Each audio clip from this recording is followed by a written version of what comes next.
Nining B, pwede magpa-picture sa'yo? Pwede po, pwede po. Idol ko po. Shoutout sa mga kabataan dyan. Anong ulam? O sa mga kabataan dyan, huwag kayo puro cellphone. Masipag na, mabait pa. Yan si Nining B, ang pinipilahan at ang nagtitrending na Hungarian sausage overload sa Quiapo, Maynila. Sa mga gustong pumunta guys, sumakay lang po kayo ng LRT at baba po kayo ng Carriedo Station. Diyan po, sa ilalim po ng Carriedo Station, matatagpuan po ang nagtitrending na si Nining B. Guys, mabilis lang po tayo nakarating dito at nakita po natin si Nining B dito po sa ilalim ng Carriedo Station.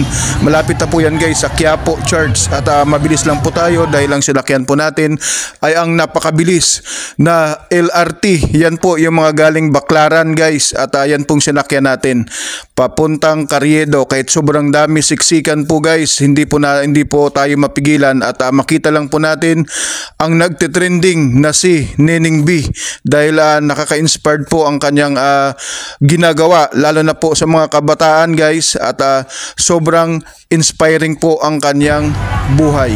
Guys, ang kanyang Hungarian sausage overload pala ay sariling gawa pala at sariling negosyo ni Nining B. Guys, 5 piso lang daw kada isang overload itong tubo ni Nining B. At binibenta niya na pangmasa. Siya pala ay nag-homeschool guys. Kaya habang nagtatrabaho o nagninegosyo si Nining B ay nag-aaral din po siya. Nag-homeschool po si Nining B. Ayon po sa kanya at ang kanyang kurso guys ay gusto niya pala guys maging pulis. So nasa grade 10 pa lang pala ito si Nining B. So gusto daw niya po maging pulis. Kaya nag-uumpisa na siyang mag-ipon para makatulong sa sarili niya at sa kanyang mga magulang.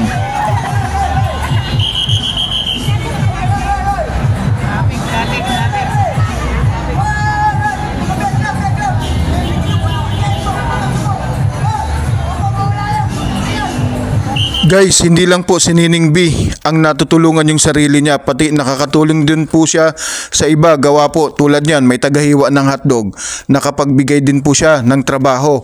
May tagahiwa po ng mga hotdog, may taga-prep po ng mga gulay at meron din pong taga-prito po ng mga hotdogs, ng mga Hungarian hotdogs at mga regular hotdogs guys. Kaya si Nining B hindi lang natutulungan yung sarili niya at hindi ka lang ma-inspire sa kanya, kundi nakakatulong din siya pati sa mga gustong magtrabaho. At yan sa mga trabahador nga po guys, nakakatulong niya at dahil meron po silang sahod. So si Nining B na po ang bahala dyan kung magkano po yung sinasahod niya sa kanyang mga tauhan. Sa mga gusto pong pumunta guys, dito lang po yan guys sa may Carriedo Station, sa ilalim lang po guys. So para hindi po kayo maligaw, mag LRT na lang po kayo guys. Dyan sa ilalim ng Carriedo, andyan po si Nining B. At kung nasa simbahan naman po kayo, Quiapo Simbahan, lalakarin nyo na lang po guys. Malapit lang po yan guys sa Quiapo Simbahan. At guys, hanggang alas 10 ng gabi po sila dito sa makikita nyo po si Nining B hanggang alas 10 po ng gabi. So sa mga gusto pong makita si Nining B, hanggang alas 10 po ng gabi sila dito sa ilalim po ng Carriedo LRT Station.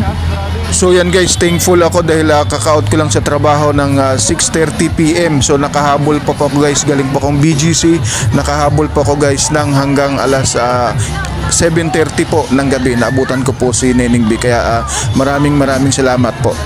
Kaya po talaga tayo pumunta rito dahil po sa araw po ng Quiapo, Biyernes po ngayon at yan po yung ating panata.